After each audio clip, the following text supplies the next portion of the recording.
name's Annalisa Dodds. I'm the Labour member of the European Parliament for the South East of England.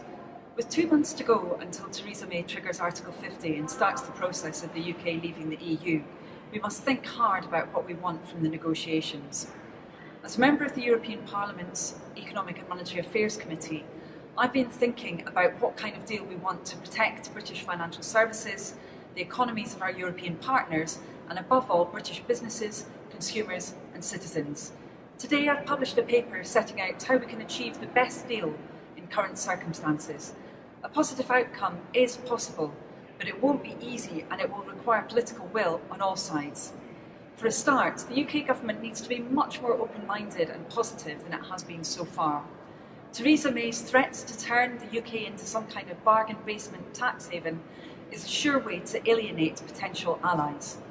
Instead, Theresa May should commit herself to upholding high standards to show our EU neighbours that she doesn't want to undercut them. At the same time, other EU countries should be careful not to cut their nose to spite their face. There's already talk of other countries trying to grab parts of the city into their own countries, but businesses right across the EU rely on money raised in London. If big financial services firms leave the UK, many of them will go to New York rather than to Paris, Frankfurt or Dublin. And the financial services industry itself needs to eat humble pie. Many people are still rightly furious with the big banks for the role they played in the financial crisis. If people who work in financial services want a good deal, they must demonstrate how they can make a more positive contribution to wider society in the future.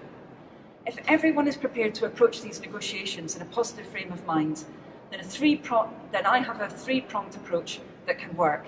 It's what I'm calling a new deal for financial services. First, we must look at those areas where the EU already allows for non-EU countries to trade in financial services with Europe. To do this, the non-EU country must have high regulatory standards that are considered so-called equivalent to those of the EU. I believe that from the first day after the UK leaves the EU, we should automatically be considered equivalent in all of these areas. After all, right up until that day, we will already have been implementing EU laws in full. Second, we should look at other areas of EU law where these equivalence arrangements don't already exist. Where there are already significant links between the UK and the EU, we must put in place new arrangements for equivalence before the UK leaves. And third, we must deal with all the new laws that will be passed by both the UK and the EU in the future. Whatever one jurisdiction does will impact the other, so new laws for both Britain and Europe must be coordinated for financial services.